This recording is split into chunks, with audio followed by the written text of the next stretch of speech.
Oha! Habibu! Oha blaza. Oha vipi mwanangu? Fresh. Fresh. Na kwaje mbona kama hivyo kinyonge hapo kwa baharini mwanangu hapo pamoja na kama hivi. Shida nini bro? Hamna kaida. Sema umekaa kinyonge mwanangu mazingira hapa.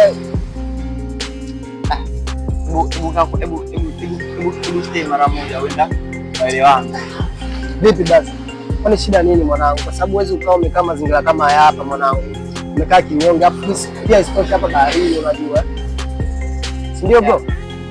Siku zote kwenye maisha na jambo kubwa sana kwa mtu ambaye unampenda, lakini nataka kusikia simple sana. Unaelewa?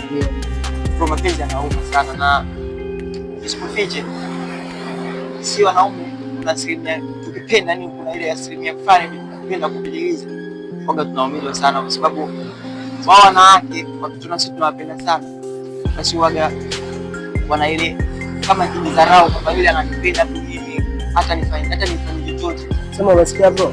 Siwaze mwanangu, si mazingira huwezi kukaa kama hapa hivi. Bosi waje. Lazima nikae hapo peke yangu, lazima nilaze kwanza. Siwaze. Serious. Hebu mimi nilikuwa naenda hivi kwa mwanangu Magesa pale. Si wajua tena. Sema kimazingira ibidi mimi nisikuache hapa, ibidi nikupeleke mtaani mwanangu. Sawa bro?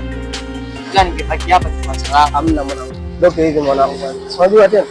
Wewe sika kama hivyo mwanangu, chafu yangu. Ndoke hivi kwanza. Mimi ngoja nikupeleke mtaani. Sikai kinyonge mwanangu. Sawa bro.